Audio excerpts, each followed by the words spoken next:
भगवान के घर में देर है पर अंधेर नहीं, यह कहावत हम बचपन से सुनते आ रहे हैं, क्योंकि हमारे बड़ों ने हमें जो बताया हमने मान लिया। लेकिन क्या है इसका सही अर्थ, यह आपने अपने जीवन के अनुभव से सीखा होगा।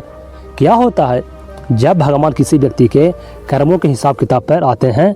समझिए एक छोटी सी कहानी से। दो व्यक्ति मरने के बाद भगवान की अदालत में पहुँचे, जहाँ उनके कर्म का हिसाब किताब होना था। भगवान ने चित्रगुप्त को कहा, मृत्यु लोक से इन दोनों व्यक्तियों के हिसाब किताब के चोपड़े लेकर आओ। दोनों व्यक्ति के हिसाब किताब का चोपड़ा लाया गया। देखने पर मालूम पड़ा कि जो व्यक्ति अभी बेईमान है वह पहले बहुत ही ईमानदार हुआ करता था। उसने इतने अच्छे कर्म किए थे, इतनी ईमानदारी रखी थी कि बहुत बड़ा भाग उसको प्राप्त होना था। लेकिन उसके भाग प्राप्ति से पहले अंतिम परीक्षा आई। उस परीक्षा के आने पर उसने अपना धीरज खो दिया और वहाँ से उसने अपने जीवन का रास्ता बदल दिया और बेईमानी वाला जीवन अपना लिया।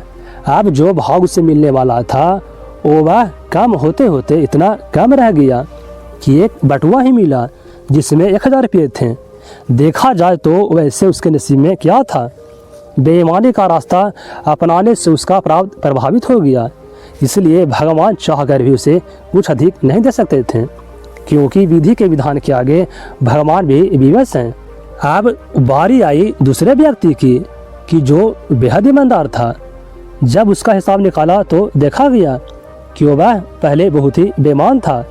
उसकी बेईमानी के कारण उसे बहुत कड़ी सज़ा होने वाली थी, लेकिन सज़ा प्राप्त करने के पहले उसको जीवन में सुधरने का एक अंतिम मौका मिला।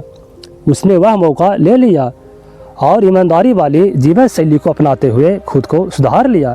तो उसकी सारी सज़ा भी छीन होते होते सिर्फ एक कांटा चुभने जितनी रह गई।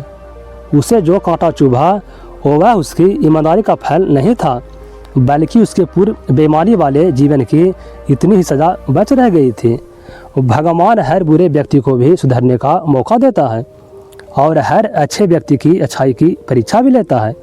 संसार में आज कई लोग कहते हैं कि बेईमानी से जीवन जियो तो मौज करोगे, लेकिन यह मौज थोड़े समय का ही है, क्योंकि जैसे ही पुण्य का फल छीन होगा उसके बाद जो भोगना होगा वह बेहद मुश्किल होगा। तो दोस्तों जानकारी पसंद आई हो तो वीडियो को लाइक करें, शेयर करें और दोस्तों चैनल पर पहली बार आए हैं तो हमारे चैनल को जरूर सब्सक्राइब कर लें। तो मिलते हैं एक नई कहानी में।